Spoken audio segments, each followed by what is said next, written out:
Before I come to my last question, Mr. Prime Minister, one issue that I want to come to is the farmers' crisis. As you are well aware, there has been a crisis in this country. You referred to it. In that speech, जिसके बारे में मैंने शुरू में आपको पूछा था, जो 20 मई को आपने स्पीच दी थी सेंट्रल हॉल ऑफ पार्लियामेंट में अपने एमपीज को, उसमें आपने कहा था that this government is not for myself and I want to work, this government is for the poor, we must do something for them. The farmers' crisis, Mr. Prime Minister, is a reality. And I'm glad that in this interview you have not avoided the reality, you've faced it, you've talked about it. We have linked our entire future to the monsoons. How do we overcome this from becoming an annual crisis in this country? देखिए, एक तो हमारे यहाँ water management पे बल देना पड़ेगा। और आपने देखा होगा प्रधानमंत्री कृषि सिंचाई योजना के तहत पानी पर हम बल दे रहे हैं। इस अकाल के दिनों में मैंने 11 राज्यों से अलग अलग मीटिंगें की और एक एक राज्य के साथ 2-2, 3-3 घंटे में बैठा। वैसे प्रधानमंत्री 11 राज्यों को बुला करके एक संयुक्त मीटिंग करके 10 मिनट अपना भाषण देते तो भी देश मान लेता है कि प्रधानमंत्री बहुत काम कर रहे हैं। लेकिन मैंने ऐसा नहीं किया। मैंने एक एक राज्य के साथ उनके अपने स्पेसिफिक प्रॉब्लम और पानी के लिए हम क्या कर सकते हैं। और मुझे खुशी है, किसी भी दल की सरकार क्यों ना हो, सभी सरकारों ने इस गर्मियों के दिनों में पानी पर काफ़ी फोकस किया है। इसका बेनिफिट इस वर्षा में मिलेगा। वैज्ञानिक तरीके से जल संचय, जल सिंचन, पानी को रोकने का प्रयास और पानी को खेत में पहुंचाने का सब लोग कर रहे हैं। माइक्रो इरिगेशन पर बल दिया जा रहा है। इवन शुगर केन में अब धीरे धीरे किसान माइक्रो इरिगेशन पे आ रहा है, जो पहले मानता था फ्लड इरिगेशन से होता है। पैडी, जहाँ बहुत ज़्यादा पानी चाहिए, आज किसान पैडी में भी ड्रिप इरिगेशन का उपयोग करने लगा है।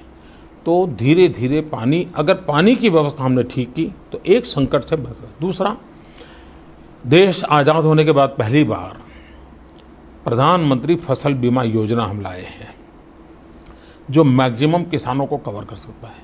और किसान को सिर्फ 2% देने की नौबत आएगी, सिर्फ 2%, बाकी सरकार भुगतान करेगी। किसान को एक एश्योरेंस मिलेगा। और कुछ तो प्रधानमंत्री फसल बीमा योजना किसानों के लिए ऐसी है कि मान लीजिए महाराष्ट्र है और वहाँ पर जून महीने में बारिश आने की संभावना मानी जाती है। किसान ने सारी तैयारी करके रखी है, लेकिन अभी जोता नहीं है। लेकिन मान लीजिए अगस्त तक बारिश ही नहीं आई, तो उसकी फसल तो खराब नहीं हुई है, क्योंकि फसल बोई नहीं थे। ऐसे किसान, ये प्रधानमंत्री फसल बीमा योजना ऐसी है कि जो बुआई नहीं कर पाया उसको भी उसका लाभ मिल सके, यहाँ तक की व्यवस्था है। और एक बड़ा महत्वपूर्ण पहलू है कि फसल काट ली, खेत में रखी है, सब बहुत बढ़िया साल गई है, 100% पैदावार हो गई है, लेकिन उठाना अभी बाकी है, ट्रैक्टर वैक्टर लाना बाकी है, बाजार ले जाना बाकी है, और बारिश आ गई। काटने के 15 दिन के अंदर नुकसान हुआ तो भी फसल बीमा से पैसा मिलेगा। तो दूसरा एक रक्षा कवच और मिनिमम प्रीमियम, मैक्सिमम रिटर्न, ये पहली बार प्रधानमंत्री फसल बीमा योजना देश की आज़ादी के बाद आई है। तो एक एग्रीकल्चर की व्यवस्था। तीसरा, पहली बार हमने ई मंडी का प्रयोग लिया है। किसान अपने गांव में अपने मोबाइल फोन से ई मंडी से वो अपना माल देश के बेस्ट मार्केट में बेच सकता है। इसके कारण वो तय करेगा कि मुझे किस दाम पर माल बेचना है। पहले क्या था, किसान अपने गांव से बैलगाड़ी या ट्रैक्टर से निकलता था, 20-25 किलोमीटर दूर किसी मंडी में जाता था और वहाँ से फिर मन करता वापस कहाँ ले जाओ भाई, कहाँ रखूँगा, तो 10 रुपये कम भी मिला तो दे देता था। अब उसको घर बैठे पता चलेगा कि मैं किस मंडी में माल बेचूंगा। तो ये तीसरा। चौथा का है फूड प्रोसेसिंग, वैल्यू एडिशन। हमने 100% फॉरेन डायरेक्ट इन्वेस्टमेंट को ओपन अप किया है फूड प्रोसेसिंग में, ताकि हमारा किसान अगर मानो टमाटर करता है, अगर कोई कंपनी पैसा लगा करके टमाटर का केचप बनाती है तो मेरे किसान को फ़ायदा होगा। मैंने ये जो एरेटेड वाटर वाले लोग हैं, जो कोका कोला और पेप्सी वगैरह में, उनसे मैंने आग्रह किया कि आप 5% नेचुरल फ्रूट जूस मिक्स कीजिए। कोका कोला अभी नागपुर और विदर्भ के इलाके जहाँ संतरा होता है, संतरा का 5% वो करने वाला है। अगर हम एरेटेड वाटर में 5% नेचुरल जूस मिक्स करते हैं तो किसान को कभी फल बर्बाद नहीं होंगे, उसको मार्केट मिल जाएगा। हमने एक कॉम्प्रिहेंसिव ऑल आउट स्कीम लेनी चाहिए। और हमारी सरकार, अब जैसे हमारी ज़मीन इतनी बर्बाद हो गई है, हमने सॉइल हेल्थ कार्ड लाए हैं। सॉइल हेल्थ कार्ड देने का बड़ा अभियान चल रहा है। उससे किसान को पता चलेगा मेरी ज़मीन किस उत्पादन के काम की है, ये दवाई की ज़रूरत है कि नहीं है, ये फर्टिलाइज़र की आवश्यक है, उसको समझ आएगा। और एवरेज एक किसान अगर उसके पास 1 हेक्टेयर ज़मीन है तो 15-20 हज़ार रुपये वैसे ही बचा पाएगा। तो वैज्ञानिक तरीके उसको उपयोग है। हमने यूरिया, हमारे देश में आपको मालूम होगा, यूरिया लेने के लिए किसान जाता था, लाठीचार्ज होता था, यूरिया उसको ब्लैक में लेना पड़ता था। हमने यूरिया का नीम कोटिंग किया, 100% नीम कोटिंग किया। पहले यूरिया केमिकल फैक्ट्री में चला जाता था और सरकार की सब्सिडी किसान के नाम पर चोरी होती थी। नीम कोटिंग के बाद 1 ग्राम भी यूरिया किसी और काम में नहीं आ सकता सिवाय की खेती। नीम कोटिंग होने के कारण उसका क्वालिटेटिव चेंज आता है जो जमीन को ठीक करता है। और नीम कोटिंग के कारण जो पहले अगर 10 केजी यूरिया उपयोग करता था अब 7 केजी से चल सकता है। तो ये सारे इनिशिएटिव एग्रीकल्चर के दिशा में है और उसके परिणाम नजर आने लगेंगे। क्या आपको लगता है कि ये फार्मर्स क्राइसिस रिजॉल्व हो जाएगी? जो मेरा सवाल था, it won't become an annual affair, the dependence on the monsoon will go down. देखिए, एग्रीकल्चर सब्जेक्ट स्टेट का है, लेकिन भारत सरकार ने इनिशिएटिव लिए हैं। इसको अगर इम्प्लीमेंट करने में राज्य उतना ही उत्साह दिखाएंगे, और मुझे लगता है दिखाएंगे। जो मैंने अभी 11 राज्यों से मीटिंग की तो पानी में काफ़ी काम किया है। ये अगर चल पड़ा तो हम, और प्रधानमंत्री फसल बीमा योजना सीधा भारत सरकार उसमें इन्वॉल्व हो रहा है, तो बहुत बड़ा फायदा होगा। Mister prime minister, now I have 2 questions for you. बहुत लंबा कर दिए। This I'll club these two together. But you are also enjoying it, and I'm glad that you are speaking, Mr. Prime Minister, because there's so much ground to cover, and I think viewers would like to hear your views. Actually, there are 3, if you allow me. They're short questions.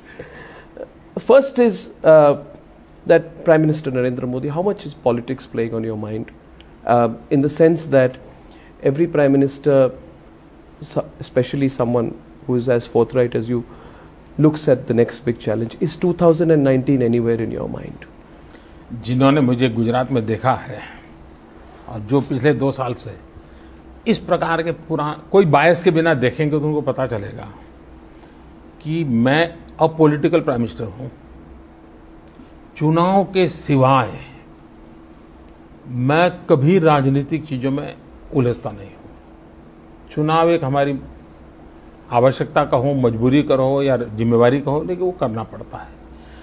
मैं इतने function करता हूं, इतने क्षेत्र में जाता हूं, आपने मेरे मुंह से कभी राजनीतिक टीका टिप्पणियां नहीं देखी होगी। मैं सरकारी फंक्शन में जाता हूं, सरकार के विषय बोल करके आता हूं। रेलवे में गया तो रेलवे की बात करूंगा, पानी में गया तो पानी की बात करूंगा, समंदर का विषय होगा तो समझ गया। मेरा पूरा फोकस गवर्नेंस पे होता है। और मेरा मत है कि देश का सबसे बड़ा नुकसान इस बात से हुआ है कि चुनावों के लिए सरकारें चलाई गई है। चुनावों के लिए सरकारें नहीं चलानी चाहिए। सरकारें सामान्य मानवीय की आशा आकांक्षाओं की पूर्ति का प्रामाणिक प्रयास होना चाहिए। चुनाव तो बाय प्रोडक्ट होना चाहिए। लोकतंत्र है, जीत और हार चलती रहती है। इसके लिए इतना बड़ा हाइप करने की क्या जरूरत है? बिल्कुल नहीं करनी चाहिए। हमने, और आपने देखा होगा 2 साल में मेरे सारे कार्यक्रम, आज मैंने अभी जो कहा है कि 30 सितंबर के पहले सब टैक्स दीजिए, बहुत बड़ा इनिशिएटिव मैंने ये कहा है। कल मेरे मन की बात में भी बोला था। चुनाव जीतने की इच्छा रखने वाला ये कह सकता है कि 30 सितंबर के बाद आपको तकलीफ होगी? ये तो एक तरह से वार्निंग भी थी। वार्निंग है ही है prime minister to those who avoid taxes. Warning है ही है। Am I right in assuming it was a clear warning? है। पहली मेरी वार्निंग है मेरे सरकारी अफसरों को कि आप नागरिकों को चोर मत मानिए। ये पहली वार्निंग मैं दे चुका हूं। मेरे अफसरों को मैंने पहले हैंडल किया है, काफी समय लगाया है मैंने इसमें। और दूसरा मेरा है, आप हैरान होंगे, इनकम टैक्स डिपार्टमेंट के 30 से ज्यादा लोगों को मैंने अर्ली रिटायरमेंट दे दिया इंटीग्रिटी के मुद्दे पर। ये छोटी चीजें नहीं है। 20-20 साल से जिनके तबादले नहीं होते, मैंने तबादले करवा दिए। तो एक तो मेरा फोकस है मेरी सिस्टम पर। दूसरा, मैं देश में भी कहना चाहता हूं कि देश के गरीबों के लिए हमें कुछ देना पड़ेगा। हाँ, जनता के पाई पाई का खर्च हिसाब देने की जिम्मेवारी मेरी है, सही जगह पर उपयोग करूंगा, चोरी नहीं होने दूंगा। लेकिन अगर मुझे गरीबों को घर देना है तो रेवेन्यू तो लगेगा, और मैं कोई टैक्स बढ़ाना नहीं चाहता। मैं सिर्फ जो देने योग्य हूं उन्हें देना चाहिए, इतना ही मेरा आग्रह है। ज्यादा टैक्स लगाने की जरूरत नहीं है जी। नागरिकों को परेशान किए बिना भी देश चलाया जा सकता है। मैं उस दिशा में काम कर रहा हूं, इसलिए मैंने नागरिकों को मौका दिया है कि 30 सितंबर तक कृपा करके आपका जो भी 10,000 50,000 आपको लगता है भैया मेन स्ट्रीम में आ जाना है, आ जाइए, टेंशन छोड़ दीजिए। 30 सितंबर के बाद सरकार को कदम उठाने पड़ेंगे, और मैं 10,000 रुपए हो या 10 लाख, मैं चुनाव की चिंता नहीं करूंगा जी। मैं कदम उठाऊंगा, मैं मेरे देश के गरीबों के लिए काम करना चाहता हूं। Mister prime minister, second question, do some crystal ball gazing. अगले 3 सालों के लिए, if you were to look at the next 3 years, to use a cricketing analogy, how do you find your run rate so far, and will you have to score at a higher run rate in the next 3 years to achieve your own targets? देखिए, मैं कितनी ही गति आगे बढ़ाऊं, मैं कभी संतुष्ट होता ही नहीं हूं। मैं आज अगर 100 की गति से दौड़ता हूं तो मैं 200 की गति पे दौड़ने का इरादा रखता हूं, क्योंकि मुझे लगता है कि इस देश के दुनिया हमसे पीछे थी, वो काफ़ी आगे निकल चुकी है। अभी उसके साथ मैच करने के लिए हमें बहुत दौड़ने की ज़रूरत है, और इसलिए ये हिसाब लगा करके चलने की ज़रूरत नहीं है, झोंक देना है। और मैंने अपने आप को झोंक दिया है, मेरी पूरी सरकार को झोंकने में मैं सफल रहा हूँ, और मैं मानता हूँ देश भी आगे बढ़ने के लिए प्रतिबद्ध है। Final question, Mr. Prime Minister, what motivates you the most? First of all, as I said, will you be able to keep this pace? What motivates you the most? And also, if you can share with our viewers honestly, what is your one greatest source of worry? पहली बात है, मैं चिंता के बोझ से कभी जीता नहीं हूं। समस्या, चुनौतियां है, इसका इनकार कोई नहीं कर सकते, लेकिन चुनौतियों को चुनौती देनी चाहिए, चुनौतियों को चिंता में कन्वर्ट नहीं होने देना चाहिए। ये मेरा मूलभूत सिद्धांत है, और मैं चुनौतियों की चुनौती देता हूं। मैं समस्याओं से टकराना पसंद करता हूं जी, समस्याओं से भागना पसंद नहीं करता हूं, और ये इसके लिए कोई जो भी नुकसान झेलना पड़े मैं झेल लेता हूं, झेलता रहूंगा। लेकिन मैं देश को ऐसे असहाय छोड़ नहीं सकता हूं, जिम्मेवारी लेनी चाहिए और मैं लेता रहूंगा। और इसलिए जो भी अच्छी बुरी बातें होती हैं सब मेरी सर आंखों पर, उसके लिए मुझे कोई गिला शिकवा नहीं है। लेकिन मुझे लगता है देशवासियों ने मुझे काम दिया है, मुझे काम पूरा करना चाहिए। तीसरी बात है, मैं देश के गरीबों को देखता हूं तो मेरा मन करता है हाँ मुझे काम कर। मुझे कल पुणे में परसों एक श्रीमान चंद्रकांत जी मिले, एक रिटायर्ड टीचर, 16,000 रुपये पेंशन, 5,000 रुपया वो स्वच्छता अभियान के लिए डोनेट करता है हर महीना। अगर एक रिटायर्ड टीचर 70 साल की उम्र, घर में बच्चे परिवार हैं, उनकी चिंता न करते हुए देश की चिंता करता हो, तो मैं तो प्रधानमंत्री हूं, मुझे तो चंद्रकांत से 1000 गुना दौड़ना चाहिए। यही मेरी प्रेरणा है। इस देश के छोटे छोटे लोग जो रात दिन मेहनत करते हैं, वो मेरी प्रेरणा है। उनको देखता हूं, मैं दौड़ता हूं। Prime Minister Narendra Modi, it has been a privilege. I am grateful for this interview. Thank you. And thank you on behalf of all our viewers that you spoke frankly.